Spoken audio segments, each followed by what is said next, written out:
We're speaking today with another one of our local Vietnam-era veterans. Terrell Jones was a UGA graduate, and he started at ROTC here at UGA for 4 years. Then he went on to continue in the military, and after the military he was a commercial pilot for several national and international airlines for a great number of years. We're so pleased to be speaking with you here today, and wanted to know, in that time, in that era, what prompted you to join ROTC when you came to UGA? Well, you had to. The University of Georgia was a land grant school, and you had to go for 2 years. And you had to march and have a uniform. If you wanted to get a commission when you got out, you went for another 2 years. You had to take some tests, and you got out with your commission, which is what I did. But there's more to it than that. Back then we had the draft. And so when you got out of college, you either got married or you got drafted. If you got married, you didn't get drafted. And that meant 2 years of filling sandbags in the sun, because if you're only going to be in the Army 2 years, they're not going to train you to do anything. So you just clean out grease pits with spoons and things like that for 2 years and waste 2 years of your life. So figured, if I'm going to have to go for 2, I might as well go 5 and fly. And that's how I got to flying. That's amazing to get an education and to get your flight training like that. And But then you did have to serve in the war zone in Vietnam. You were over there for about 2.5 years. Tell us about the service, the kind of thing that you actually did as a pilot over there. All the roads were closed over there. It's about as long, let's say, as the state of Florida. Just use that as a model. And the roads are closed because the bad guys would set up ambushes. And there was so much room that you have to cover. You'd have to have so many troops to cover that they just went by air, and that's what we did. We took everything, took people and even dropped bombs, but we took refugees and carried bodies, and we did. C-130 would do anything. So you were flying a cargo airplane. You were the pilot or co-pilot on the cargo airplanes for those 2.5 years, and you weren't actually based in Vietnam. They kept those cargo planes in another location. Well, they kept us in the Philippines. Now, there were 2 bases in the Philippines. One was Clark Air Base, which I chose. And Clark Air Base was nice. And that's why I chose it. I wanted to stay anyway. But the southern part was in Cebu Island, which was down in the southern Philippines, down towards Mindanao. And that's where, who went around the world? Amelia Earhart, or tried to? No, the first one on the ship. Lindbergh, no. No, on a ship. You know who I'm talking about. At any rate, he was murdered there. That's but what stands out. Yeah. And then we had airplanes in Tachikawa, Japan, and also in Taiwan. Now, you served for a while, but you decided to re-up or re-enlist for service in Vietnam. Now, some people might find that an unusual choice. Maybe you could explain, how you felt about that. Well, I was in for 5 years, and there was no Vietnam when I went in the service. And when I got out of flight school, there was really no in Vietnam for that. There's hardly anybody over there. I think we had about 20,000 people, and that's a high school football game in a city. In a country as big as the state of Florida, so there weren't very many people over there. But I didn't re-up. I still had 4 years to go when I got out of flight school. But it's the most fun I ever had in my life. It's the best flying in the world. It was just wonderful. But they were shooting at you, though, right? Yeah. You came under fire? Well, yeah, you did, but that was part of it. You just had to take that. But we took precautions to stay out of range of what they were doing. Flying in high until you got to your location, was that the maneuver you said you did? You flew very high until you got to where you were, and then you dropped down real fast. And the gun's only good for about a mile. And if it hits you in a mile, it won't even dent the skin, really. But what they learned was, if they shot at us, the troops on the ground knew where they were. And their strength was you never saw them. I was there 2 years before I saw my first bad guy. Wow. You just never saw them. That's the way they fought. Different kind of warfare at that time. Oh yeah, most troops that have been over there never saw any either. The guerrilla warfare our troops weren't as prepared for. or trained particularly for. You can't really train for that. Yeah. Because they would get maybe 10 people, let's say, with a rifle, and they would get in a good place, a good place to hit us, and they'd kill as many as they could, and then they'd run. They didn't stay and fight; they ran. So you never saw them.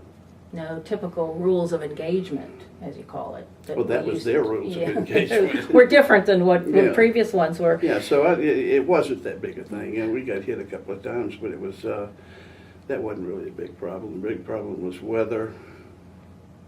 Well, we've talked to several other veterans who've also said that they, were proud of their experience and it was really worthwhile for them. Obviously, they were survivors, but that it was something as young men they felt a duty to their country, and it was a good thing to see the rest of the world and to serve our country and the rest of the world. Is that how you felt about it to a certain extent? No, I was a selfish little jerk, actually. I enjoyed it. I really enjoyed it. It was it used you to the maximum. They say we use 8% of what we've got. I probably got up to about 25%. I could talk on 5 radios at the same time and still talk to people in the airplane and eat something or drink coffee. I could never do that here. But when you get in that situation, you do. The adrenaline rush to a certain extent. Yeah, and you're flying the airplane at the same time, and you don't realize that you're doing all these things.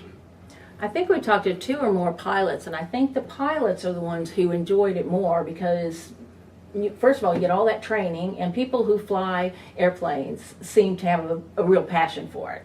Obviously, they love it once they've learned how to do it. And you must have too. I mean, and so your service was extremely useful to the rest of your life and your career because you became a commercial pilot. I mean, is that what inspired you to continue as a pilot? Well, yeah, it paid better. It paid better, and they didn't shoot at you. Well, that changed too. But I'll sign a paper to this. Flying an airplane is more fun than sex. I'll sign a paper to that. It is. It's just a wonderful thing. It's just, I can't describe it.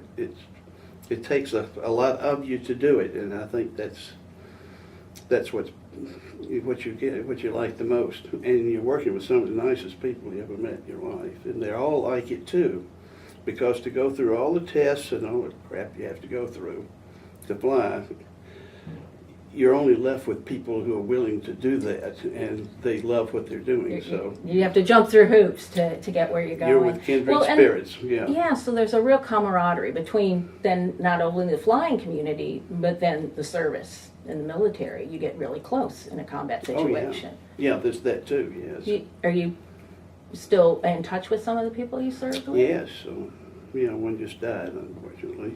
Sorry to hear that. Yeah, we still stay in touch.